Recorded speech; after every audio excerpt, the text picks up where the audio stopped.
Hey comrades, welcome back to the channel. I'm the Obnoxious Anarchist.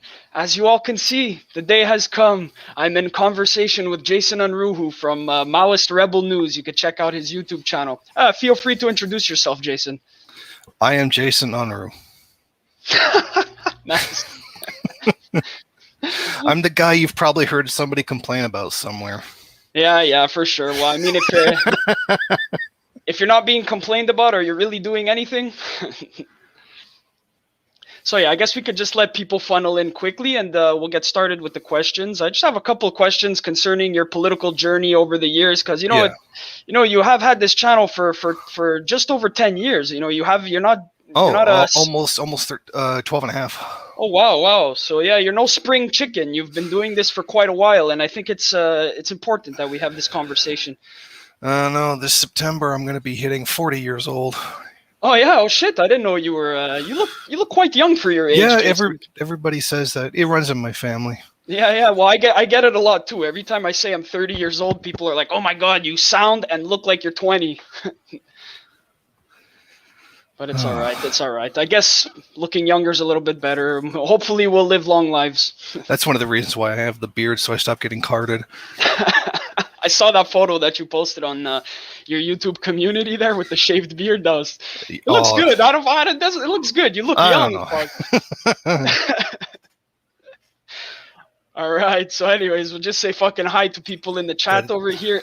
This program brought to you by Tim Hortons. Of course, you got a Canadian represent, even though it's owned by an American company now. Don't remind me. It's not so much a Canadian. Even Molson Canadian, the beer is owned by a Brazilian company. Oh fuck! Wow, I didn't know that.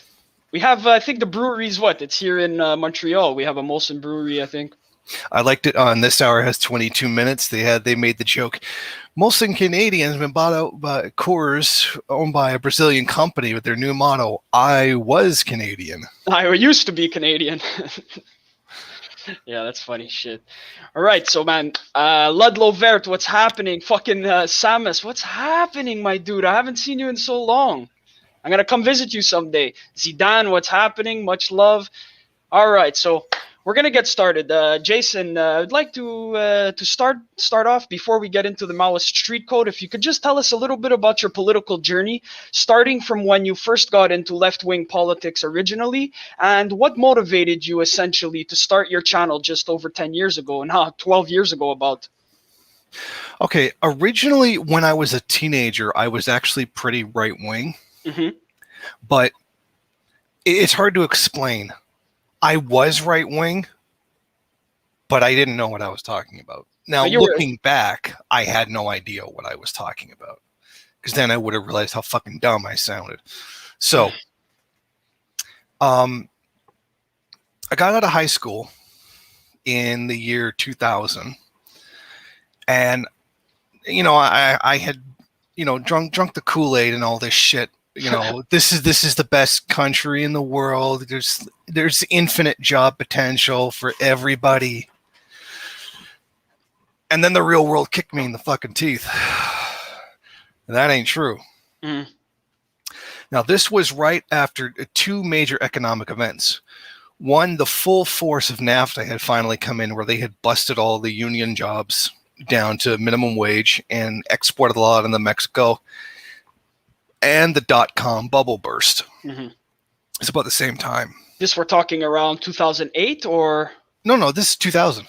The original dot-com bubble. When 2000, bro, I was fucking 10 years old, so. Yeah, I was just out of high school and in the workforce at that time. I hear you. And NAFTA had come in 96 and screwed us. And then you had the dot-com bubble, where they had tons of stuff invested in tech companies and everything. This was going to be the best thing. And then everybody finally realized, hey, we don't actually have a business model. And you kind of have to have a business model to make money. So there was a huge crashing of tech companies. The main survivors were Amazon, which I think they went on to do well. Google, and Yahoo, and a few of the giants like that, who are like household names today. So during that time, and then after the dot-com bubble, there was 9/11, Mm-hmm. and that just wiped out the economy really, really good. So it was like within the span of 3 years, there were three major economic events that just like completely devastated jobs. Mm-hmm. So it became all of a sudden,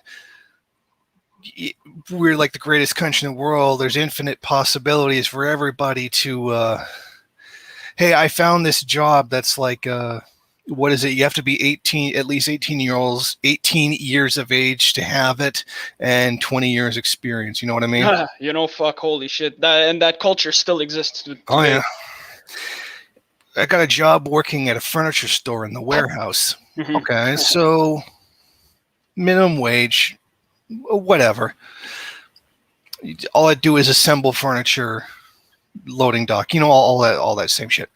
So what happens is, I'm sitting there on my break one time, just sitting there, and you know how furniture stores have like displays for all the different, whatever. This is what a room looks like, and here's all the furniture and shit in it.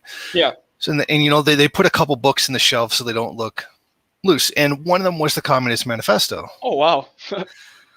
Because it was like a bunch of random books somebody just brought in. So I took it out, I started reading it, like, oh. Okay, like all this stuff about how class was always the motivating force in change. I'm like, okay, yeah, that actually kind of makes some sense. And I read some more. Okay, that's yeah, you know what? That's actually started to kind of make sense. And then I started Googling stuff after that, learning a little bit more.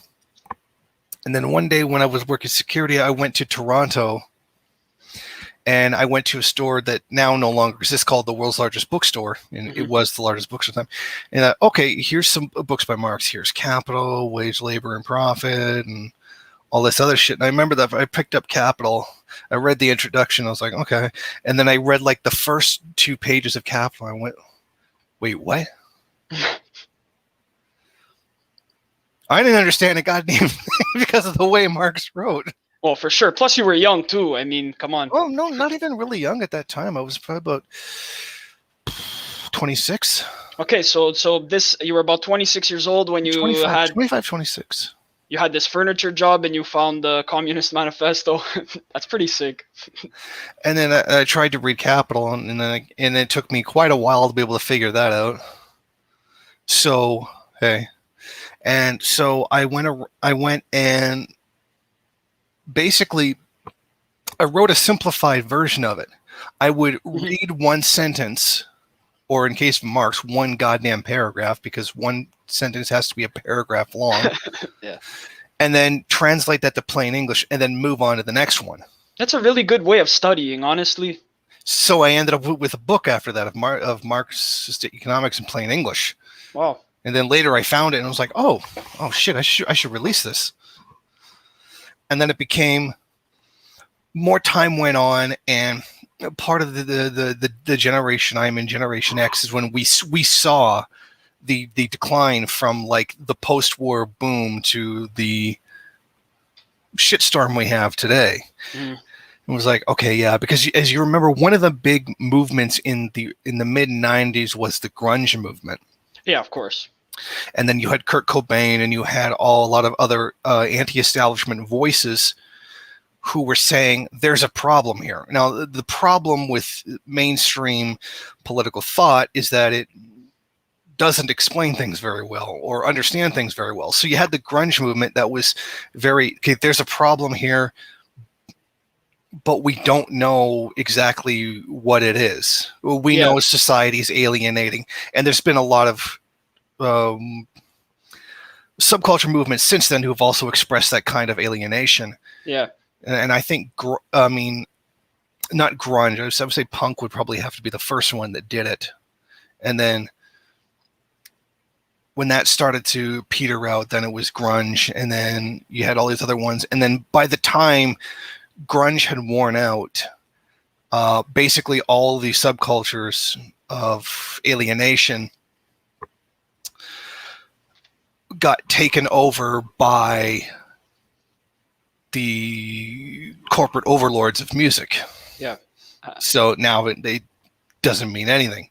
It was during that time I realized I remember the name of the song, but it goes, "Everybody knows shit's fucked."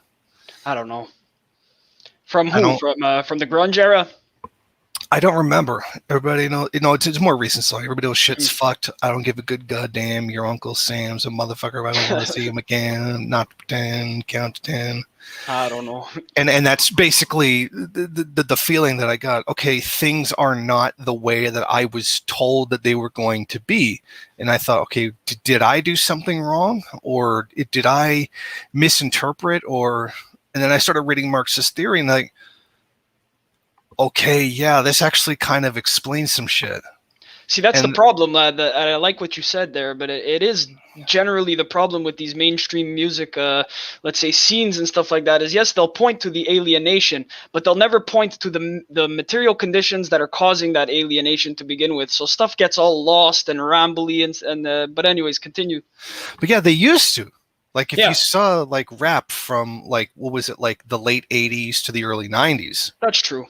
Well, the early 80s to the late 90s. Hmm.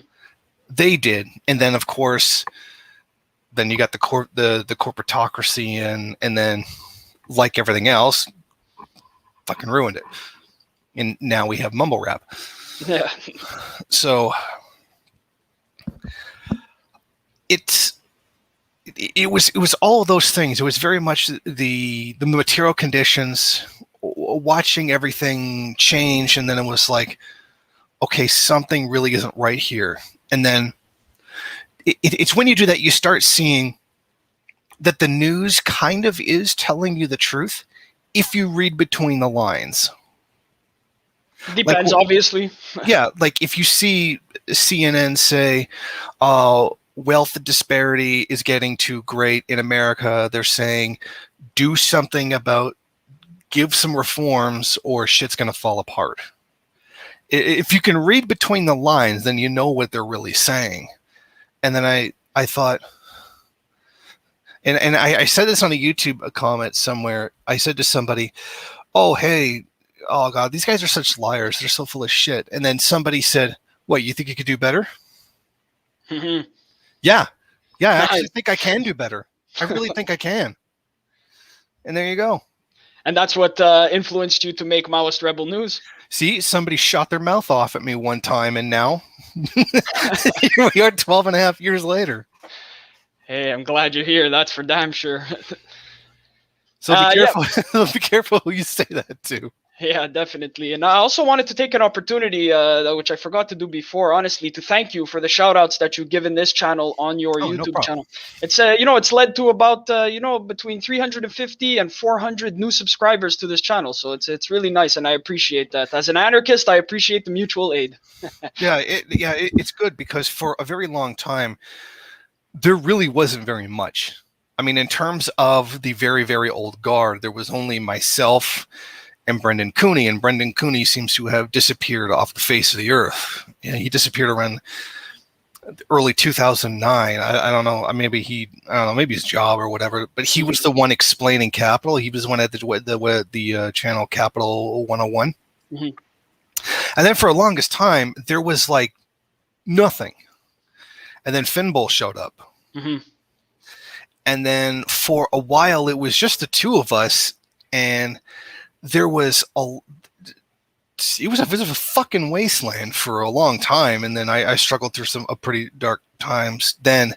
But now I've noticed in the past year and a half, a lot of new, better channels, are showing up, like yours, Falcon General, Fellow Traveler. And okay, maybe we need to make another golden age, and that's what we need to promote. Yeah, definitely. And I love the whole unity that's being espoused by you, especially. We have Comrade Net as well, fellow travelers getting into it. And like, obviously, we can't unite on every single thing, and we will have our debates. That's what's the good thing about the left, is that we're able to have vigorous debates, lively debates with one another. But at the end of the day, yes, I do support the concept of unity, struggle, unity. And or fuck, what is it? Is it the other way around? It's unity, struggle, unity. I think Yeah. that's what it is. Yes, that's what it is. 'Cause I remember once I had iterated it as struggle, unity, struggle, but that doesn't work. Yeah, one of the things was the struggle between Marxism and anarchism. It's like they, all the stuff about authority and all that shit. And it's like, okay, yeah, but do you know how fucking far away we are from that even being like a relevant thing? We are so fucking far away. Yeah, absolutely. And even when it's like you throwing rocks at this, it's like throwing rocks at the moon. It's yeah, I hear you. And like we have to understand as anarchists that both Malatesta and Macno both spoke about this fact that this is a long ways away. What we're doing is we're using our anarchism as kind of like a, I don't know what the word I'm looking for here, but it's something to look forward to. It's something to look forward to. We're not just there yet, and we're going to need tactical unity with people that we might otherwise disagree with in certain times in order to achieve those goals in a concrete way, not just in your thoughts, but in the material reality. It's very important. And in terms of things that materially exist, I mean, Antifa is one of those things that really materially exists more than anything else. Mm-hmm. So you do have to support Antifa. That's not to say that you can't be critical. Of course. But I mean, in terms of things that materially manifest in terms of struggle, Antifa really is like about the biggest manifestation of that in the West that there is. Yeah, and I can say personally with my experiences in organizing anti-fascist actions here in Montreal is that, yeah, there's Marxists, Marxist-Leninists, Maoists, anarchists that come together in those black blocs. Yes, they might be more anarchist in a sense, but it doesn't mean that the Marxists stay away. We know that because here in Montreal we were fighting that law put into place by Premier Legault that would basically ban teachers from wearing hijabs. So we saw this as a fascist law, a literal fascist law, and we went out into the streets to confront the groups that were supporting this law. And yeah, everybody was united. Everybody was united. We have to learn how to unite in those moments because we're not going to do anything if we're not. It's a fucking headscarf. Get over it. Oh God, it's unbelievable. It's so how obsessive these people are over anyways, I don't get it. And at first they were trying to say that they didn't want nurses to wear them. They didn't want doctors to wear them. There was conversations about bus drivers not letting people onto public transit who were wearing hijabs. This was the discussion that gave birth to this final law. You know what I mean? And it's Islamophobic, fascist in its essence. Yeah, it's really ridiculous. Like I can understand certain, like some things I can understand. Like yeah, I get it. Like say you're wearing a face veil and you get stopped by the cops and they're obviously going to take it off when they ID you, etc. But we're not even talking about that. We're talking about literally just covering your hair. Yeah, it's just the hijab, and this is all coming from laws that were espoused first in France. You know what I mean? Because we have that leakage of culture from France, obviously here in Quebec, and it's disgusting. They use the same arguments. Oh, it's for secularism. It's for secularism. We don't want our teachers to be teaching children wearing a hijab, like as if that's gonna make everybody radical Muslims or something. I don't get it. Even if it did, who cares? Yeah. About that secularism, you want to do something about that? About that cross that's in Quebec Parliament that Catholic Bash has put in? Yeah, but they removed it. Oh, they did? Yeah, they did remove it. They removed it as a concession because people were saying exactly that. You want to ban fucking hijabs, but you have a Christian cross there in the National Assembly. So they did take it away, but it was kind of. I can't remember exactly, but it must have been just before the law went into effect. Okay, so it was very recent. Yeah, as soon as the law came into effect there, but either way, it was just to shut up the opposition, right? At the end of the day, it's Muslim teachers who are going to be and we need teacher jobs here in Montreal. We need as many teachers as possible, and what you're doing is you're alienating those people from wanting to get teaching jobs for a stupid reason. It's ridiculous. It's not like Kids of the Future or anything, right? What is this Kids of the Future? Yeah. It's a movie or something I don't know what that is. No, I mean it's not like Kids of the Future or anything. Yeah, you know what I mean? Fuck, it's ridiculous. And majority of the new immigrants coming into Montreal are from North Africa. So they're from Morocco, they're from Algeria. So these are people that are going to be wearing hijabs. It's so ridiculous, so ridiculous. I mean, I'm a 40-year-old man with a mohawk. I mean, what am I really going to say about somebody wearing a headscarf? Yeah. Solidarity, man. That's why, I could see lines of camaraderie through like different ideological standpoints, is because we could unite on these kinds of things. I'm glad we could be united and not being stupid. Yeah, definitely. All right, so I'll just go on with another question, and then this will be a segue into looking at the Maoist street code. So I'll ask you first: when did you first come into contact with the Maoist street code? What were your impressions of it, and what aspects of it most resonate with you today? Okay, basically, whenever you have like any kind of organization, like even the Black Bloc has like an unwritten code that everybody basically understands. Yeah, it's a set of tactics. Yeah, it's a set of tactics. It's a set of understanding how things work. I mean, Antifa has the same kind of thing. And I came across this Maoist street code, and I have no idea where it came from. As far as I could tell, nobody knows where it came from. Although I have had somebody accuse me of being the author of it, but I can assure you, I actually did not. I did not create it. I hear you. I did think it was you who wrote it too at first. Oh, was that you? No, that was you. No. I never vocalized it, but in my head I did think it. I was like, he must have written it, and then I didn't want to ask further questions because I said, you know what, it's his right to remain anonymous, but that's not true, so that's okay. Oh no, I wish I could take credit for that, but it's not. It's not me. I hear you. Basically, you need a fundamental philosophy or code by which to operate, and that's not any different than basically anything else that ever exists. Every ideology has had that to some degree or another. Even the ANCAPs have some form of this or that.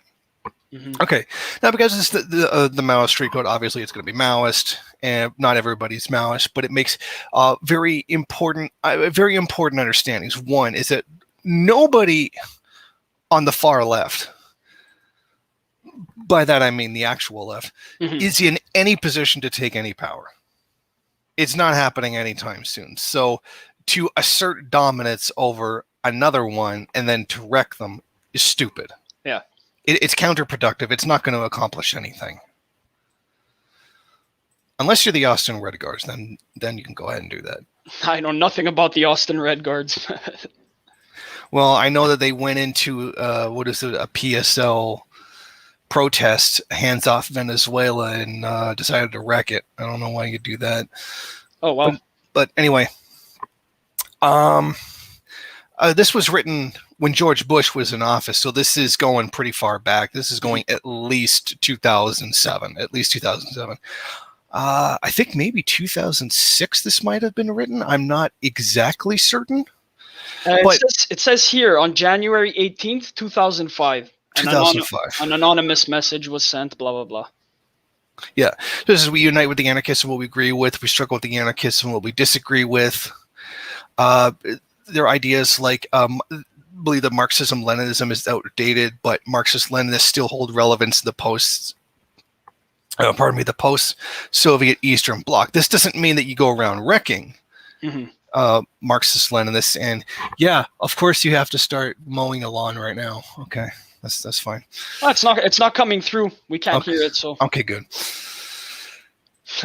And it says the first obligation of the First World Revolutionary is the obligation to sabotage the bourgeoisie of the First World, and the obligation to support the proletarian Third World. Now, that line alone leads me to believe that it might have been MIM, someone in MIM that created it. Because if you're talking like a proto-Third Worldist kind of position that far back, then that sounds like that really does sound like MIM. What's MIM? The Maoist International Movement.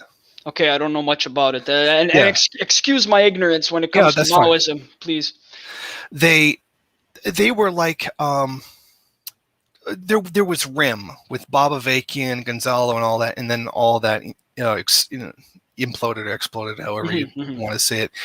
MIM was formed out of that, and they had a proto third worldist kind of view, but they also had some, frankly, obnoxious SJW views. Like, I remember a debate that took place between them and Prairie Fire, who was the leader of the LLCO at the time.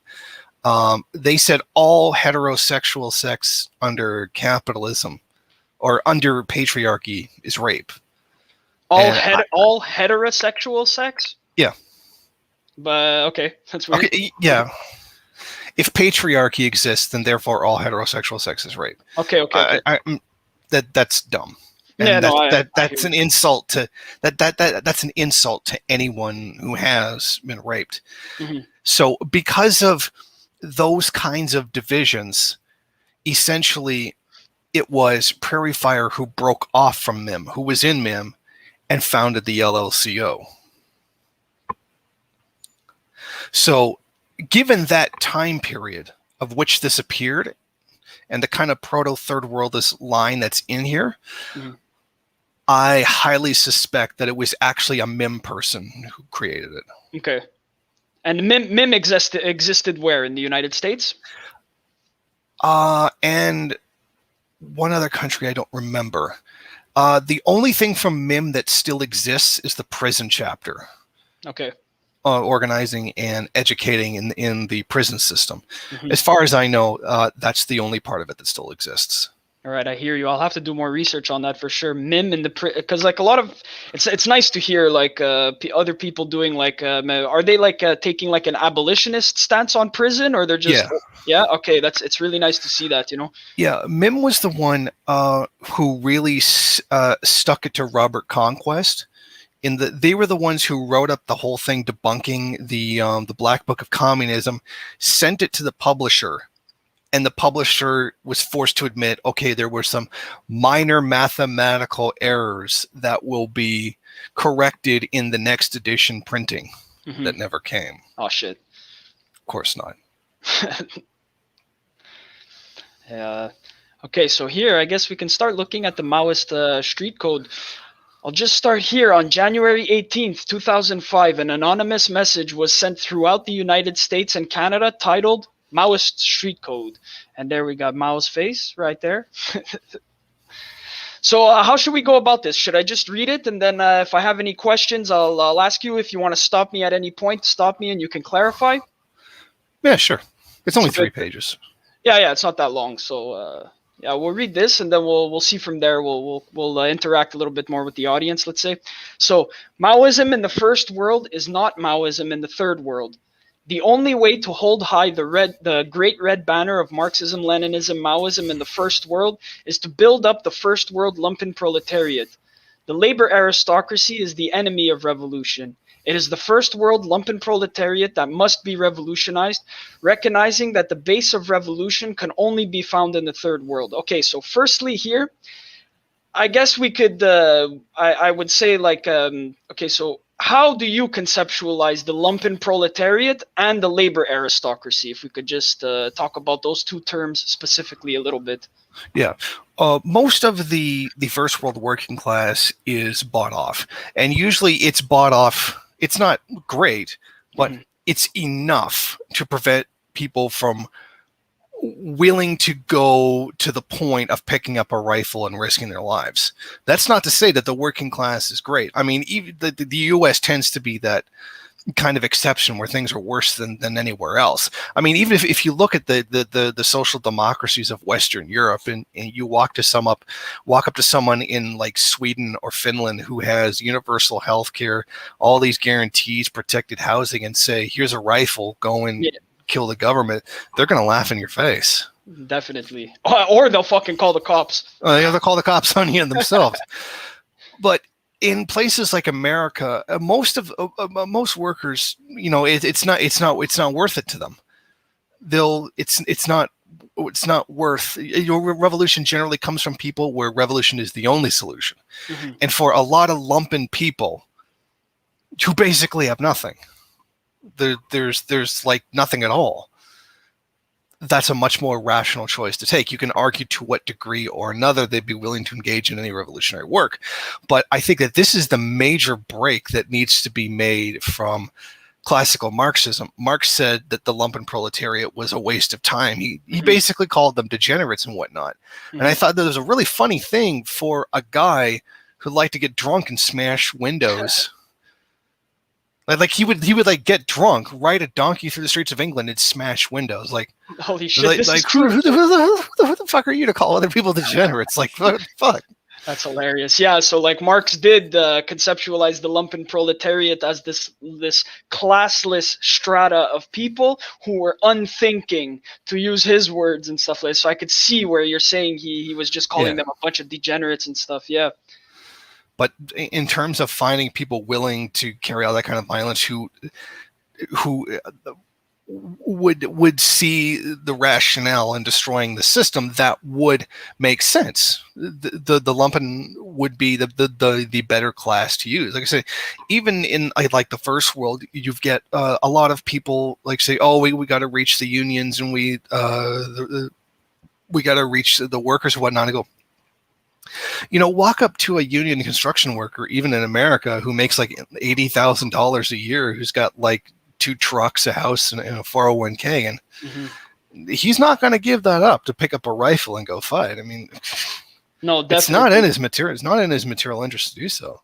It's in his material interest to uphold that system, which allows him to, and definitely. And I would say that like it's mostly because here in Canada, that type of phenomenon happens mostly with like already unionized workers, so like state unions and stuff like that. So the construction workers, hospital workers, and that's what generally happens is they end up taking on this position where they are in a somewhat higher class than the rest of the working class because they have access to great benefits, they have better pays than everybody else, and that means that they're not so willing to enter into other actions that might benefit, let's say, non-unionized workers, for instance, because we still have a lot of workers in the West here who are just not unionized, who are still in very precarious situations. Oh, definitely. Yeah, so that's what I would call the labor aristocracy, is those unionized workers who are already established. They get better benefits than everyone else. They receive better pays than anyone else, and it sort of disconnects them from the struggles of everybody else, I would say.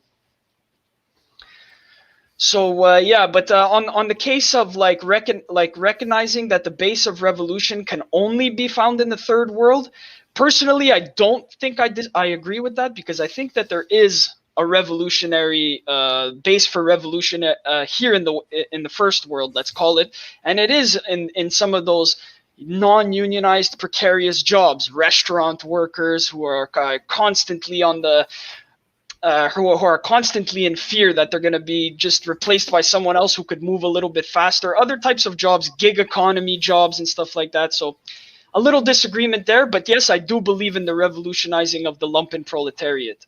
And there are lumpen elements within the working class. Like you can have somebody who works a full-time job, but like, has drug addictions or suffers from different disabilities, like things like this. So I guess I should just go on and continue reading. You don't have a comment on that? No. No. It's an obvious point of disagreement. Okay, perfect. So the first world working class is ruled by the labor aristocracy, which connects itself to the middle class. The first world working class is usually labor aristocracy. Even when the first world working class is separate from the labor aristocracy, there is no lasting proletariat. So yeah, this basically goes against what I said, but as we said, it's just a minor disagreement, So the original Black Panther Party, as they were in the 1960s and 1970s, is the first prototype to Marxism, Leninism, Maoism. With a study of the original Black Panther Party, correct analysis can be comprehended and advanced. Do you want to make a comment about the Black Panther Party? There's a little bit more of it there. So I would say... No, I mean, like, there's more to that. Oh, okay. In continuing, so you might as well go ahead with that. Okay, so you want me to read now Mao Zedong thought is not... Okay. And then I'll comment when you finish that. Absolutely, no problem. So Mao Zedong thought is not Marxism, Leninism, Maoism. Comrades, I'm learning too as I read. Don't worry. So Mao Zedong thought was the Marxism-Leninism of China. So that's the Marxism-Leninism that was being applied to the material conditions of China at the time. At the time of Mao Zedong, the original Black Panther Party, as they were in the 1960s and 1970s, applied Marxism-Leninism, Mao Zedong thought to their own conditions, suffering under the brutality of the police, obviously white supremacist hegemony. The Black Panthers took advantage of the contradictions in the capitalist republic, more commonly known as the United States of America, or the United Snakes of America. What the Black Panthers did was legal deterrence. So please, if you could just let us know exactly what is legal deterrence and how did the Black Panthers engage in legal deterrence? Okay, the main aspect of legal deterrence is doing things that are perfectly legal. For example, gun laws. It's legal to own a firearm. Get yourself a firearm. Mm-hmm. Act in according to the law, so that if there's a situation that ever comes up, like the old patrols that the Black Panthers had when they were patrolling their own neighborhoods, stuff like that, perfectly legal to do. If you have the opportunity, sue the cops. Conduct a resistance that is fully in compliance with the law, so they can't say anything.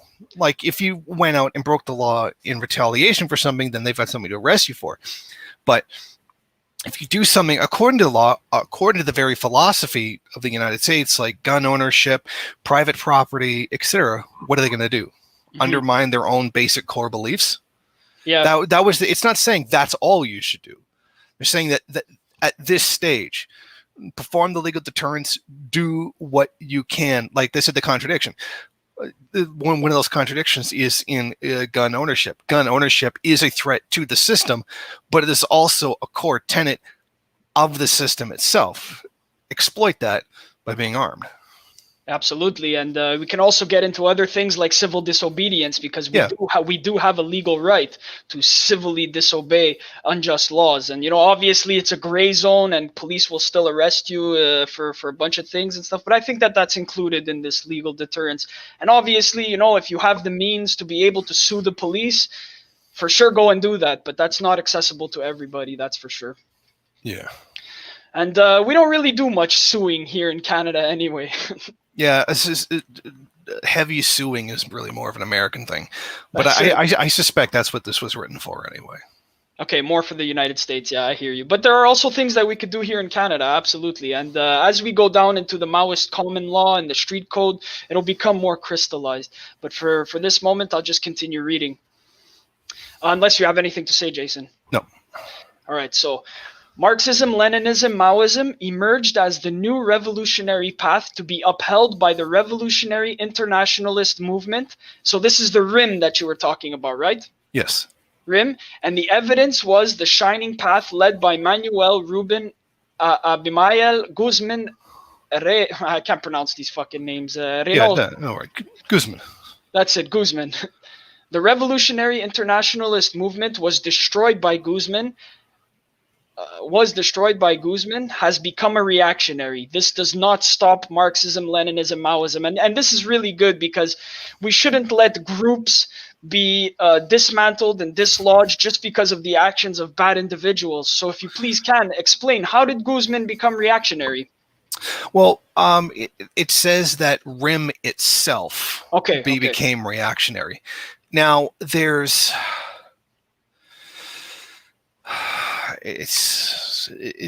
kind of a delicate thing. There are questions as to what role Bob Avakian may have played in the destruction of RIM. I wasn't around at the time, so I can't say anything firsthand, but there are people that do claim that Bob Avakian had a hand in ruining it. Okay. I can't go into details because frankly, I really don't have them. Hey, no problem. We can just continue here. It's no problem. But something I did want to make on that is that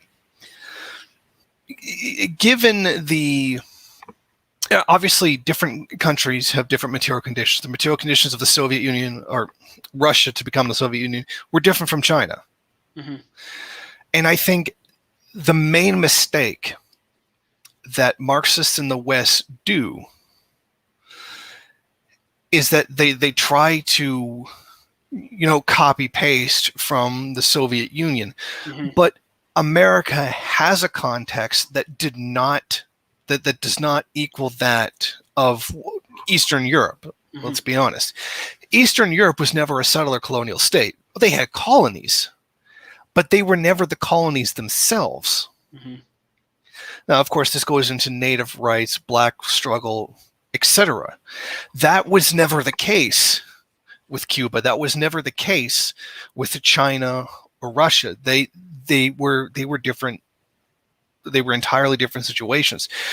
You cannot confront, or you cannot do revolution in the United States, Canada, without confronting colonialism. Absolutely. Or settler colonialism. Absolutely. That is the unique context that the vast majority of communist parties in the West don't take into account, because they have this idea, oh, well, if we just do revolution, then we can do all the ironing out of inequalities, which is true.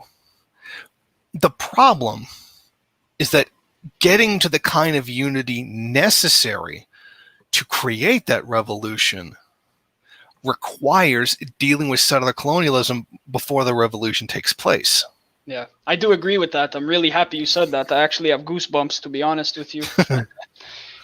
We do have to take care of those things before any kind of meaningful revolution could take place. And I would even go so far as to say that Frantz Fanon was correct in saying that within the settler colonial context, it's not going to be class that needs to be dealt with first. It's race. And obviously those things are superimposed most of the time. But yeah, we do need to deal with this racist colonial state that we stay in Canada specifically. All right, so should I just continue reading, or did you want to continue your comment? Oh, no, I finished. You're good? Yeah, it's very, very important what you just said. And a lot of people don't understand that. So people's war in the third world and legal deterrence in the first world. The third world must carry out people's war. This is evident. Absolutely. Yep. Advancements in people's war in both theory and practice can only be discovered by the third world Maoists. What the first world Maoists have to maintain is legal deterrence. This legal deterrence can only be done by establishing a common law for revolutionaries in the first world. So what does that mean, a common law for revolutionaries in the first world? Yeah, they're basically saying the Maoist street code, which is right after that. Okay, that's specifically what they're referring to. I mean, you have to have a guideline. If you don't have a guideline, then you have absolute chaos, and then nobody knows what anybody else is doing. Like, I've seen footage from the Black Bloc where it was a bunch of anarchists going to a protest, and the video was titled "Police Agent Found in Black Bloc." So it was like a group of anarchists, like maybe 10 people. Mm-hmm. And they kept turning the camera back. Like it was one of the people who had the cell phone camera. And there was two guys standing there in military poses, far larger than everybody else. And it was like, they're saying, yeah, these guys are cops. And they're saying, like, the guy at the camera was saying, these guys are cops. We know that these two guys are cops. Like, it's pretty obvious. They won't talk to anybody. They won't say anything. They won't answer anybody if they talk to them. And you could tell by their physical appearance, they are cops. Mm-hmm. And I'm thinking, why don't you just turn off the camera and kick their ass? I mean, if you know those fucking guys are right there trying to entrap you, do something about it.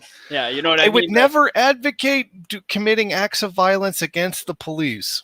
Oh, We are no, talking in a that, hypothetical situation. no, absolutely. And those two people, we don't know. If somebody comes into your group and doesn't want to talk to other people, you can honestly look at them as somebody who's coming in with to be an adversary. So it's normal. And I've always fucking said, I've always critiqued Black Bloc for this reason. And even in conversations that I've had with other comrades in terms of like, understanding infiltration and trying to like point it out and locate it and stuff like that. The problem with the Black Blocs is that if there's going to be anybody who infiltrates, the motherfucker will be in Black Bloc. There's no denying it. Absolutely. So yeah, we need to be able to have structures like this so we can point these motherfuckers out and be able to, if not beat the shit out of them, then at the very least marginalize them to the side and make it clear that no. Keep an eye on them. Yeah, absolutely, keep an eye on it. There's security groups at protests and shit that do this. Like it does exist, you know. So like what is it like during the who was it? It was George Floyd, and the one that was selling the cigarettes. Eric Garner. Eric Garner. Yeah, before the protests happened, like people noticed that, like workers were coming in and dropping down pallets of bricks. Yeah, I've heard about stuff like that. Yeah, I've seen the footage. I've seen the videotape of it, and they come in and there's just like this pallet full of bricks right in the area where they know the protest is going to take place. Like, wow, you're not even trying. No, that's it. Well, thanks for the free bricks. I mean, that's it. But I much prefer if you're going to throw bricks, rip up the cobblestone.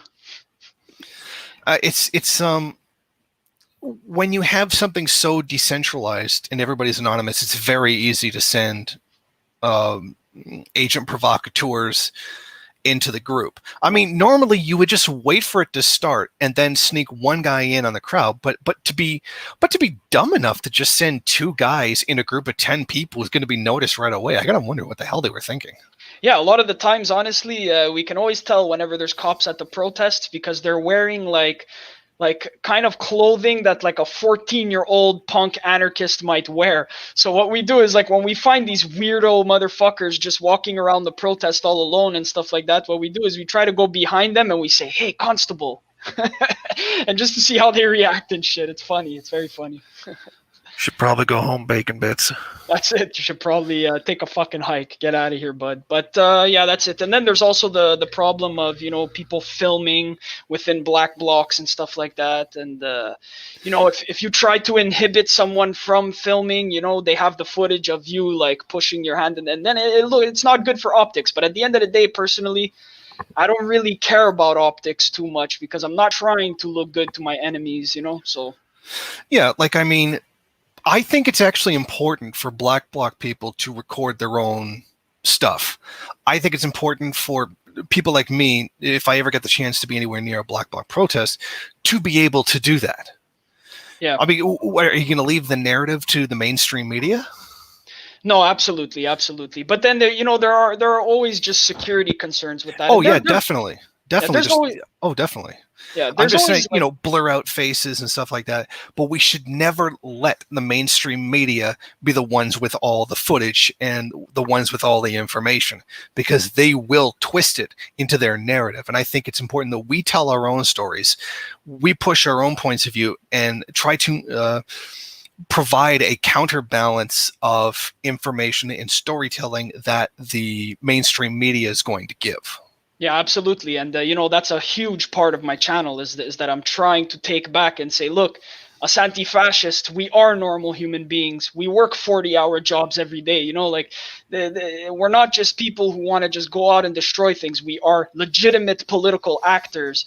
And but the thing with that is, like, of course, I've brought phones and I've tried to film different parts of Black Blocs and stuff like that, but people just generally don't like it, even from a comrade, you know what I mean? Because even those blurs and stuff like that, cops have like programs to be able to remove them. I would say, listen, if you're going to a Black Bloc protest, just don't wear anything that's noticeable, because there was that one girl in the United States. She got arrested. I think she had some part in lighting a cop car on fire or something like that, dude. And they found a tiny little logo on her shirt, and they were able to track it back to Etsy transactions, and they found the person and they arrested her. Wow. Yeah, so like honestly, don't wear any logos, nothing that could make you distinguishable from anybody else. And this doesn't only have to happen in anarchist protests. This should be this should be a tactic that's used by all leftist protesters, because right now we have surveillance state that did not exist during the times of the Soviet Union. People could go out and revolt with their faces shown. Now it's a different story. Protect yourself and protect your comrades. Yeah. And if you are going to use footage, don't blur it. Just put like an absolute black, a black block right over it. Yeah. I personally think that there are ways of doing it. And Jason, I do agree with you when I say that we should have people. And like here in Montreal, there are certain like submedia.tv. Sometimes they send in what they call video ninjas, and they go in and like everybody in the black bloc knows, okay, this person is cool. They're allowed to take footage. But if you see anybody else, don't hit them or anything, but just kind of obscure the view. Try to stand in front of their cameras, make them uncomfortable, you know what I mean? And usually they just leave by themselves. But anyways, we can move forward with this. Are you down, Jason? Yeah. All right, so the Maoist common law, the street code, and international stance. Let's start with this. Marxism, Leninism, Maoism can only be grasped by understanding the fundamentals of the enemy. The enemy of the proletariat is the enemy of all revolutionaries. The Patriot Act, signed by President George W. Bush, is a contingency plan to put down revolution and a furthering continuation of COINTELPRO. Do you know anything specifically about the Patriot Act that you'd like to mention? Yeah, I remember when it first came out and how, frankly, frightening it was. I remember the concerns that a lot of security individual liberty. See, that's kind of really the messed up thing. There was only two groups of people that were actually really speaking out against it. That would have been radical leftists and radical rightists. They were the only ones speaking out, and you can label or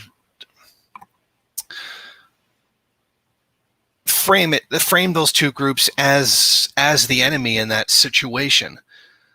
So I think, other than that, the mainstream everyday regular person was so freaked out after 9/11 that they did wholly take that on. I mean, even some of the more critical ones were like, well, you have to give up some freedoms in order to be secure, kind of thing. But there was no real opposition in the mainstream to it. It was only like the far right and the far left that had any kind of and not even all of the far right, because a lot of neo-Nazis were in support of it too, because the brown people. It was more like the ANCAPs that were, when I say far right, rather than saying neo-Nazis, that were concerned about it. And then, of course, anybody who was concerned about it was secretly an enemy.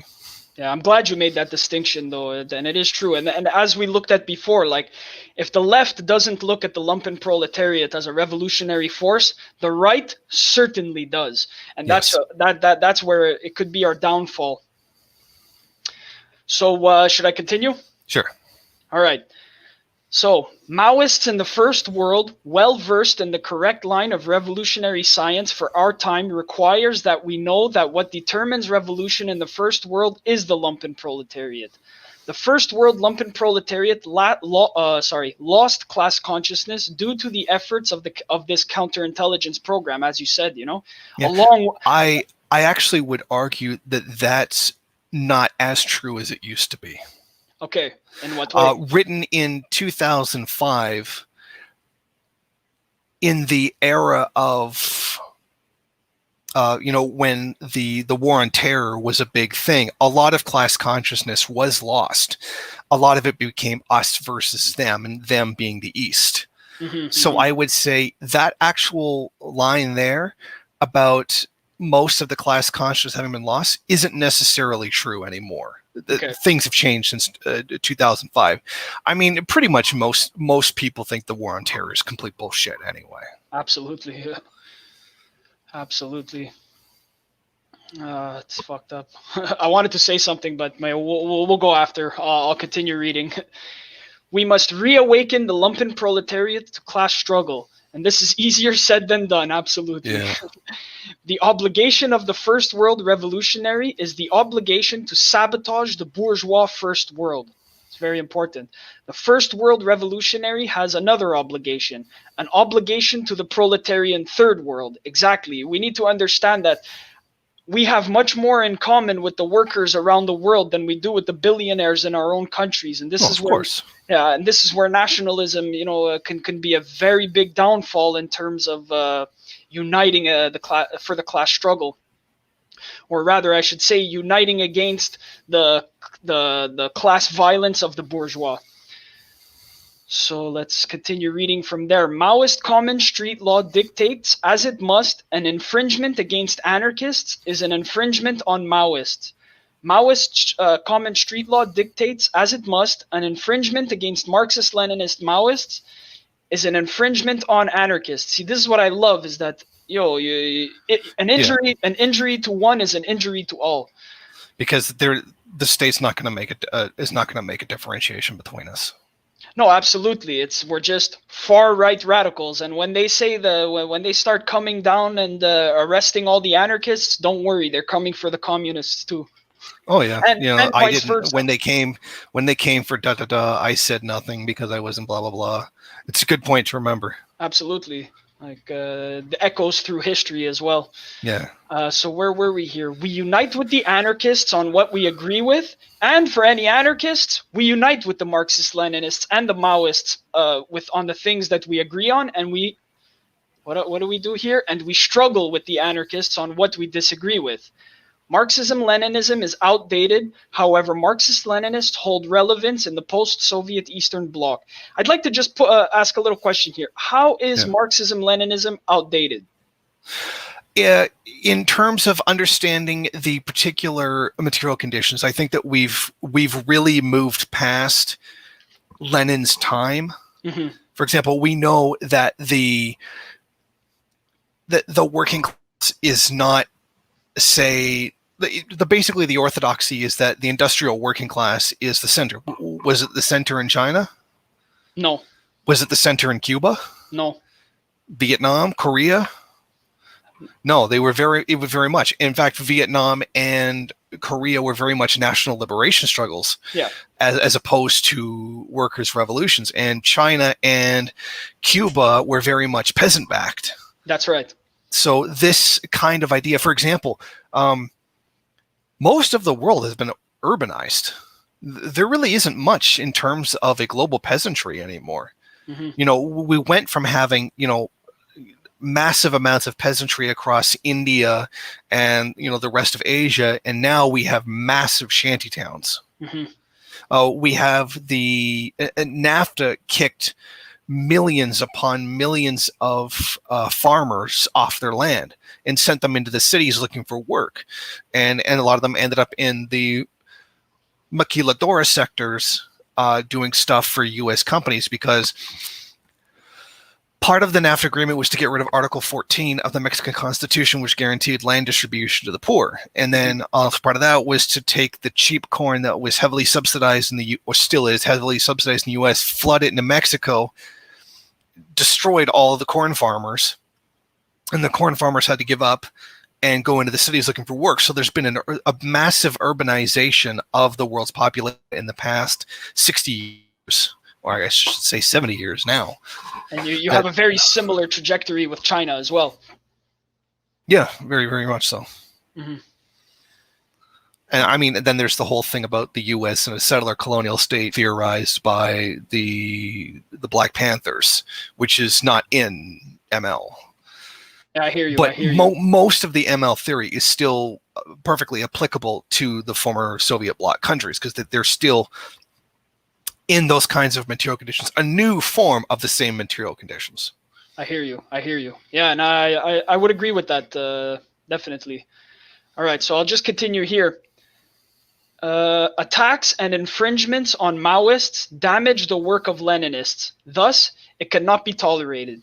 We must struggle against the narcotics flooding the urban streets of the first world. And this is very important because, you know, the bourgeois state can use drugs as a way to really dull down revolutionary train of thought. Oh God, if anything's done damage to the Black Panthers, it's been drugs.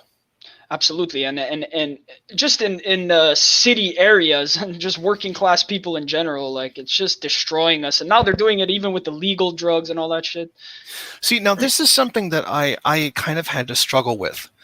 I don't think it's any secret that that the FARC anymore, but at least did at one time sell cocaine to raise money. Yeah. And a lot of people argued, well, there's no actual proof that they did. And my position was, if they don't, they're dumb. I mean, that's millions upon millions of dollars you could get for funding a revolution. I mean, you need money. You need money. Absolutely. You need money for guns. You need money for all this kinds of stuff. And I made the argument that, I mean, is it really a big deal if, you know, they sell cocaine to a party drug to Americans? Is that really a big deal?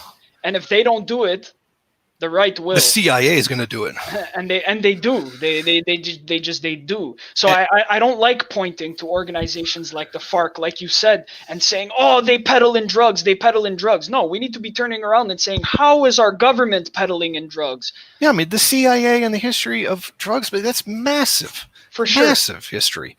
One thing I did want to add, because this did come up with a lot of other things. So you're saying it's okay to sell drugs, like, you know, for a long period of time, Mao was an opium warlord. Oh wow! I mean, there was two forms of cash during a long periods of the struggle. That was silver and opium. I mean, opium was as good as cash during that time, and you would have cadre go into a wealthy landlord's house and say, "Give us your silver and your opium." Oh, I don't have any. You know, they would take one of the guy's relatives, beat the shit out of him, and say, "Do you know where it is now?" Yes, I do. And then they would take the guy's opium or take the guy's silver, or both, ideally, and they would use that as cash. I mean, you have to. Yeah. You need money to fund it. There's not just necessarily to say that Mao was trying to get the country addicted to opium, because I think the British already accomplished that. Yes, absolutely. But I mean, in terms of real revolution, I mean, Stalin robbed banks. Is that any better or worse than robbing banks? I think that's speaks a lot to the first world mentality of the moral outrage of doing these things in order to achieve the goal. I mean, a lot of the people who I see complain about things like that, like taking the opium and the silver, are the same kind that say vote blue no matter who. And I'm like, dude, I don't think you're in any position to talk shit about tactics. I think that those kinds of people that you're talking about would much rather the silver and the opium be in the hands of the wealthy landowners and all that stuff. Which is unfortunate. But yeah, sometimes we have to utilize shitty tactics that we wouldn't otherwise use when fighting monsters. And that's why it's important. Like, yeah, we need to make sure we don't become monsters as we're fighting monsters, but in a way it kind of forces us to. Because serve the people. Absolutely. And that's how you keep it straight. Absolutely. And like a lot of the NPA in the Philippines, they run a protection racket on construction companies and stuff like that. It says, hey, you got your payment there for protection? No? Oh, okay. Well, a bunch of your construction equipment just burst into flames. Yeah, for sure. Sometimes you got to use the dirty tactics against people. And most of them are U.S. companies anyway, so fuck them. Fuck it. Yeah, I agree 100%. Look, at the end of the day, it's like, dude, if you're not going to use the dirty tactics, your enemies are going to be using them against you day in, day night, and they're not even going to be thinking about it. It's going to happen with no problem. So anyways, let's continue here. So we ended here with the narcotics. We must struggle against racism because it destroys class struggle. I'm going to repeat that. We must struggle against racism because it destroys class struggle. We must protect anarchists when they're under attack by the fascists. You know, and that's one thing that when we're seriously out in the streets being seriously attacked by fascists, I never understood why more people don't mobilize behind us. But at the same time, just being socialist, communist, anarchist, it creates a lot of social dissonance anyway. So I get it. Yeah. We must protect the poor because we can never win them over if we show apathy. Yes, of course. We need to care about their struggles. Their struggles are our struggles. Yeah, that really should be. Yeah, that's obvious. Yeah. Yet we must never give in to a counter-revolutionary appeals to emotion. Would you like to expand on this a little bit? Yeah, actually, what we were just saying there. Oh, don't do that. That's too mean. That's a perfect example of that. No names, but I'm pretty sure we all know who we're referring to, or the kinds of people that we're referring to. Yeah, there's quite a few, and the problem is it's getting more and more popular on the online sphere. That's what's unfortunate, Yeah, I don't think that's a coincidence either. Me neither. All right. So as you said, serve the people. Yeah. Combat liberalism, defend correct ideas, reject incorrect ideas. See, this is where it all goes into the dialectical thinking, the critical thinking. You need to look inwards, and you need to look at all sides of the equation before you make an opinion. I would add that I think that a lot of it turns into this and this is mostly online stuff that turns into like this kind of factionalism. Mm-hmm. This is my preferred leader in his thing. Okay, look, there's good and bad theory out of every leader. Absolutely. Take what's good and reject what is bad, like it just says there, and stop with the this is my preferred leader. So, and by that I'm speaking mostly to the Gonzaloists and the Hojes who take the loyalty to the individual too seriously. And you know what? I would even speak to anarchists here and say that not all Marxist-Leninists are lunatics. You need to start looking into Marxism. Like, you can't just reject every single socialist revolution that has happened around the world as some kind of authoritarianism bad. No, we need to be learning from these struggles. Even if we don't take everything, take the parts that work, apply them to the material conditions that you have right now, and this is the way that we move revolution forward, in my opinion. So, serve the people, combat liberalism, defend correct ideas, reject incorrect ideas. Marxism, Leninism, Maoism is the highest stage of Marxism. Until someone else comes around. Yeah. Or a group. It doesn't necessarily need to be a person. Me, I think what's embodied in one person should be spread out among like 9, actually. But that's just my opinion. Is the highest stage. And this Maoist street code is the constitution of Maoism in the first world. It is correct to rebel against reactionaries. Absolutely. It is correct to show solidarity for anarchists when they need it. And anarchists should be showing solidarity with Maoists as well. Maoists here in Montreal, they do good fucking work. Where was I? It is our obligation to struggle with anarchists when we see incorrect views propagated by them. And one of those views, I could say personally, is these factions within anarchist thought saying that we need to reject all types of organization. Like, dude, this is counter-revolutionary type of thinking, in my opinion. I don't know if you have an opinion on that, Jason. Oh no, I'll leave the criticizing the anarchism to the anarchist. Absolutely. Here we go. So, it is even correct and necessary. See, you're a very respectful guy. Yeah. I don't know what people say online, bro, but you're respectful. It is our obligation to struggle. Blah, blah, blah. Yeah. Generally speaking, I'm not respectful to them once they piss me off. Yeah, but I mean that's anybody. If anybody shows disrespect to me as an individual, then I might push back with a little bit of disrespect. But sometimes I like it when people show me disrespect because it shows that now they're reaching a point where they're a little bit more emotional. You know what I mean? And they might let their emotions get the best of them, To be hated by the enemy is not a bad thing, but a good thing, as Mao said. Absolutely, and I'll hold that statement high. We need to establish rebel journalism. Everybody check out Maoist Rebel News on... we need to find somebody for that. We got him. So we must establish rebel journalism with a serious stance... we should, like, not even just me, like everybody. Oh, absolutely, yeah. The more people there are doing it, the more voices, the way we can drown out the shit stains, and we know who that is, the rad libs. I hear you. And yes, honestly, like I know a lot of people who want to get into left-wing politics suffer from shyness or anxiety or anything like that. All I want to say here is that if you want to create a leftist YouTube channel and you're shy, message me. I'll talk to you. I've been dealing with anxiety disorder for my whole life, so I get it. But the important thing is to challenge yourself, push forward, and fight for the correct ideas. Yeah, and just to be perfectly honest, depending on how big you get, it's not going to be easy. Like, I've had people threaten to kill my family. I've had people call up my relatives and say that they were going to kill them if I didn't stop being on YouTube and stuff like that. So shit can get out of hand. Just to let you know. No, and I in this channel I take the approach of that I don't want to sugarcoat things, like being like Huey P. Newton says, like every revolutionary must first understand that they're doomed.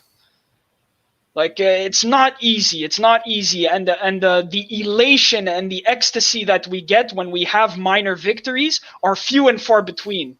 Like, they are worth it, but they're few and far between. And I think we need to understand that pain and negativity, dude, it's not working against you. Your anxiety is trying to tell you something important. Anyways, we're gonna move forward with this, or else it's gonna become a psychology. Yeah. We must establish rebel journalism with a serious stance against imperialism, colonialism, and fascism. We must develop self-reliance and self-defense programs. We must form rebelling cooperatives that do not exploit the third world. It's very hard to do that, I would say. Yeah, I would say that's basically impossible. Yeah, I mean, cobalt's coming out of Africa no matter what. Absolutely, and like, but you can do stuff to help. I mean, you're not going to be able to create a cooperative that's going to then go on to make a multi-billion-dollar mining company that's going to be able to be fairly. I mean, that's not going to happen. No, that's it. I mean, the global economy is so completely integrated and dominated by monopoly capital that it just ain't happening. No, hey, that's it. Anytime you got a chance to do a worker cooperative in capitalism, I mean, you are essentially exploiting yourself.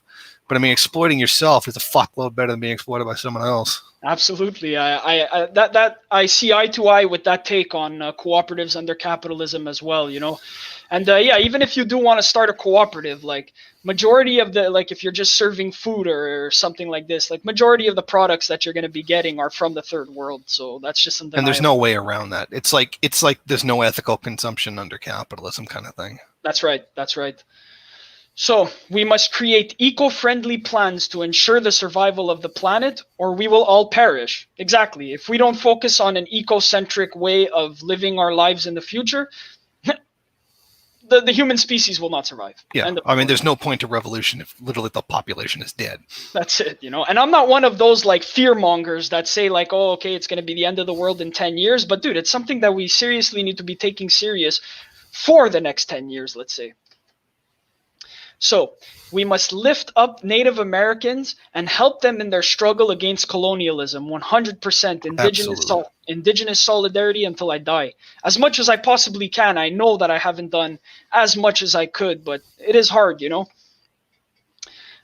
We must stand with radicals who combat fascism. It is counter-revolutionary to ignore the dangerous, incoherent fascist reactionaries and their political movements. We must build Antifa cells with anarchists, or we may all very well make up in prison camps. Yeah. Wake up. That's right. Yeah, it's definitely true. If we don't work together, they got us. Yeah, the Rex 84, the FEMA camps, they really do exist.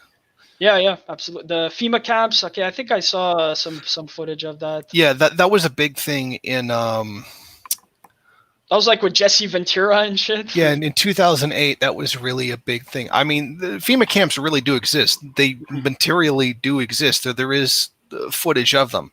I mean, of course, the problem is that the dialogue around it is dominated by conspiracy theory nuts. Yeah.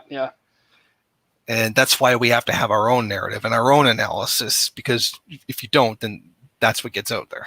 That's what I've always hated about conspiracy theories is that, dude, it takes these real life situations and it veneers them with this like bogus fucking conspiracy theory shit. So it's either you get into the conspiracy theory and you start believing a complete lie, or you just think it's bogus.